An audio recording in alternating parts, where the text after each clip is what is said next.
Fortune বরিশালকে হারাতে পারলে play অফের রেসে অনেকটাই এগিয়ে যেত খুলনা টাইগার্স।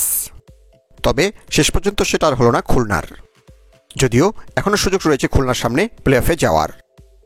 অন্যদিকে খুলনা টাইগার্সকে হারিয়ে প্রথমবারের মতো এবারে বিপিএলের পয়েন্ট টেবিলে রংপুর রাইডার্সকে পেছনে ফেলল আগেই প্লে অফ নিশ্চিত করা তামিমের ফরচুন বরিশাল।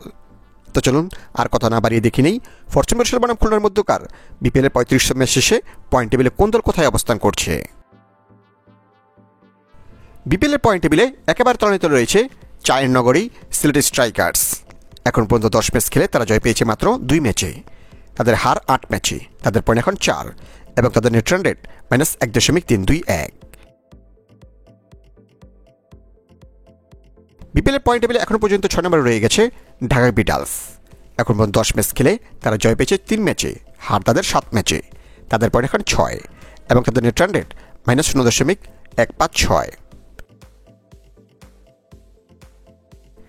বিপিএলের পয়েন্ট টেবিলে 5 নম্বরে নেমে গেছে খুলনা টাইগার্স। এখন পর্যন্ত 10 ম্যাচ খেলে তারা জয় পেয়েছে 4 ম্যাচে, হার তাদের 6 ম্যাচে, তাদের পয়েন্ট এখনো 8 এবং তাদের নেট রান রেট -0.389। বিপিএলের পয়েন্ট টেবিল 4 নম্বরে রয়েছে দুর্বার রাজশাহী।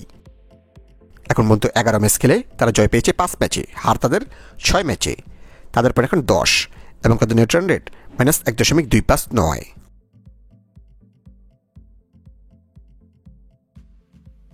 বিপিএলের পয়েন্ট টেবিল 3 নম্বরে রয়েছে চট্টগ্রাম কিংস।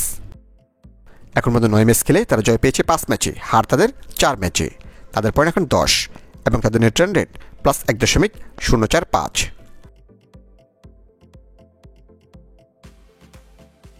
বিপিএলের পয়েন্ট টেবিলে প্রথমবারের মতো 2 নম্বরে নেমে গেছে রংপুর রাইডার্স।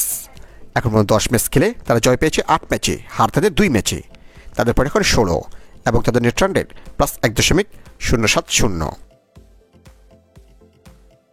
এবং বিপিএলের পয়েন্ট টেবিলে এবার প্রথমবারের মতো 1 নম্বর উঠে এসেছে ফরচুন বরিশাল। এখন 10 ম্যাচ খেলে তারা জয় পেয়েছে 8 ম্যাচে, হার তাদের 2 ম্যাচে, তাদের পয়েন্ট এখন 16 এবং তাদের নেট রান রেট +1.212।